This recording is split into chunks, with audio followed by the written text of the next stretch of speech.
So I was riding my bike home from a late shift in the newsroom one night, and I caught myself thinking, I cannot be the only person who feels this way.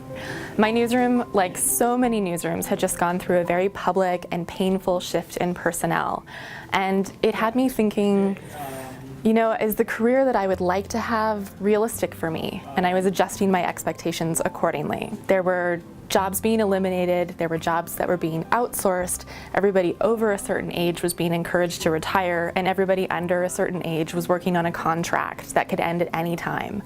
And then I started looking around me and I realized what was happening in journalism was just one example of the way work is changing all around us in every part of the country, in every industry. We are in a period of profound change, where the jobs the economy is providing us are often not the same as the jobs that we've anticipated or the jobs that we've trained for. And this is changing us. It's changing the way we identify with our work, the way we plan our lives, and the way we relate to the world around us.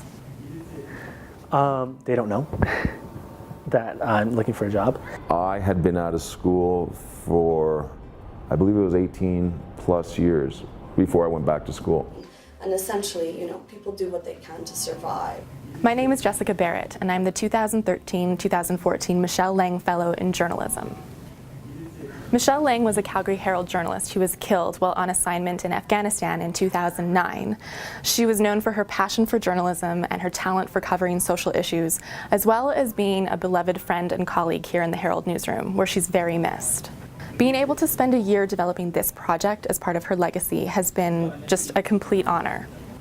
My project is called Work in Progress, and it's an explanatory series that is aiming to demystify the changes that are happening in our working lives. Since the recession and the recovery in 2008 and 2009, we've heard a lot of concern about the economy and jobs. Technology, outsourcing, economics, and demographics have all collided to create a lot of upheaval in the way that we work. Suddenly, it seems like university graduates can't get jobs, older workers can't or won't retire, and all of us are just bracing against this constant pace of change. But it hasn't happened overnight. A lot of these changes have been creeping up on us for decades, and it's only just reached a tipping point recently where we suddenly feel it very acutely. But it's really hard for us to see work in the big picture because we're so immersed in it. Doing this fellowship has allowed me to step outside of that cycle and look at it from a distance. I've been able to interview all the experts who research our economy and track these changes, read all the studies, but most importantly, I've been able to talk to dozens of Canadians from different backgrounds, from different parts of the country, about how they're feeling about work and how they're coping with this change. We're at a point in this country where we need to make some decisions about how we're going to address challenges like underemployment, the rising cost of education, a supposed skills shortage, and shifting demographics. But we can't do that until we understand the problem. It's my hope that Work in Progress will help us to do just that, and that it will help us realize that we're all in this together.